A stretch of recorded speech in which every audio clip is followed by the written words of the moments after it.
Assalomu alaykum.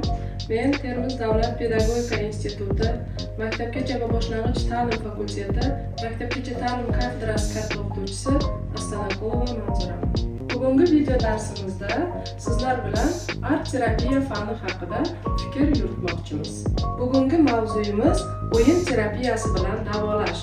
Ushbu mavzuni bugun 3 ta reja asosida yoritmoqchiman. Birinchi rejamiz o'yin terapiyasi psixologik tuzatish usuli sifatida, ikkinchisi o'yin terapiyasi va uchinchisi o'yin xonasi, o'yin materiallari va o'yinlar to'plami. Maktabgacha tarbiya yoshidagi bolaning asosiy faoliyati o'yin hisoblanib, bola o'yinni nafaqat o'ynaydi, balki u o'yin ichida yashaydi.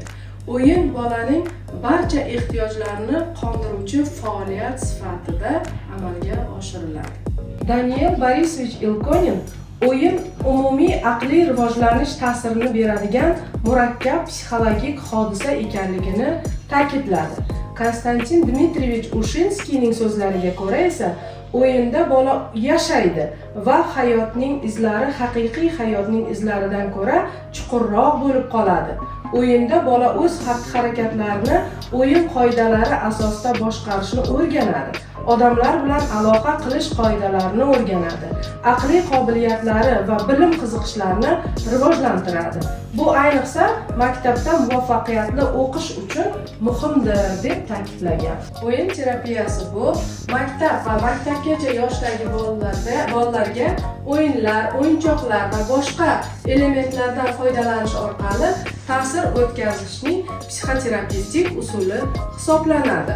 Ushbu terapiyaning asosini tashkil etuvchi rolli o'yinlar bolalarning xulq-atvori, psixikasi yoki rivojlanishdagi muammolarni aniqlashga yordam beradi. Ya'ni bunda bolalarning muammolarini hal qilishi, ruhiy va hissiy salomatligini tiklashiga yordam beradi. Bunda aynan o'yin terapiyasi turli sharoitlarda, ya'ni mustaqil ravishda, uyda, bolalar bog'chasida yoki bolalar bilan ularning o'zaro muloqot jarayonida ham tashkil etilishi mumkin. O'yin terapiyasining ma'nosi nima? Aslida terapiya so'zining ma'nosi bu davolash demakdir.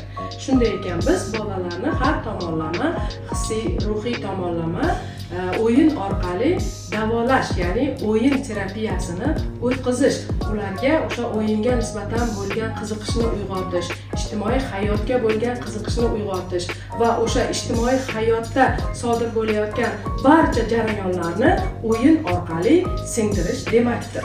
Terapiyasining maqsadi bolaga ba'zi travmatik hodisalarni hatto u bilmasa ham, sezmasa ham yengishda yordam berish. Mutaxassis bolaning hissiy va ruhiy holatini baholashi va unga salbiy his-tuyg'ular, qo'rquv, xavotirlik, tushunarsiz ammo bezovta qiluvchi vaziyatlar, boshqa his-tuyg'ularni yengishga yordam berishi yoki o'z his-tuyg'ularini ifoda etish, boshqalar bilan ham muloqot qilish va ma'lum kundalik ko'nikmalarni bajarishni o'rgatishi mumkin. Davolash o'yinlarining turlari va ularning xususiyatlari. Har qanday terapevtik o'yin kasallikka qarab individual ravishda tanlanadi. Bunday o'yinlarda harakatlanishni osonlashtirish uchun mutaxassislar ularni bir necha guruhlarga bo'lishgan.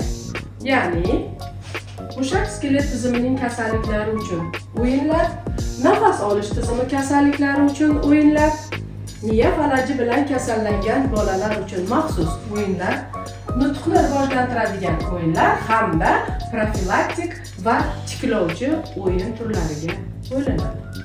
Shuningdek, davolash o'yinlariga qo'yiladigan ma'lum talablar mavjud.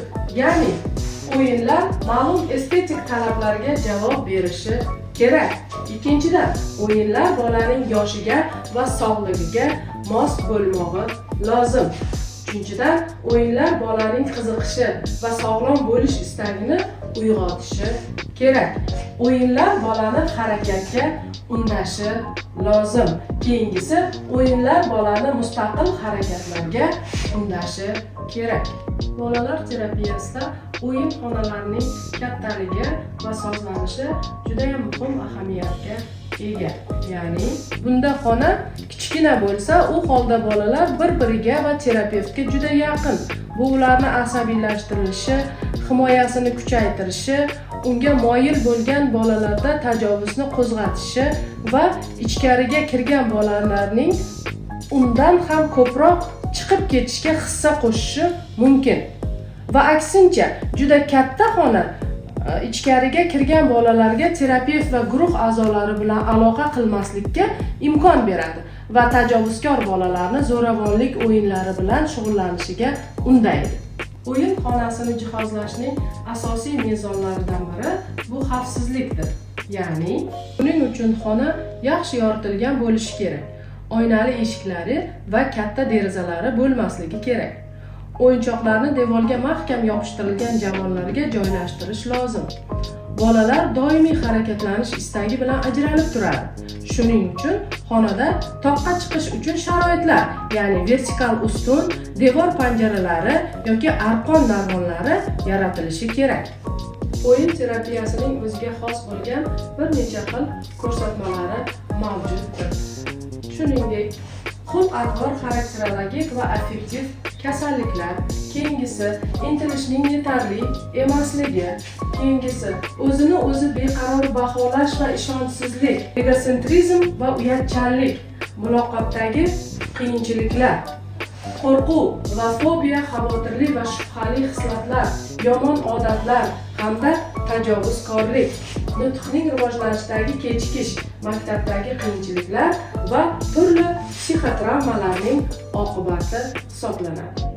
Qadrli talabalar hamda kanalimiz kuzatuvchilari, bugungi o'yin terapiyasi bilan davolash mavzuyimiz o'z nihoyasiga yetdi. E'tiboringiz uchun rahmat.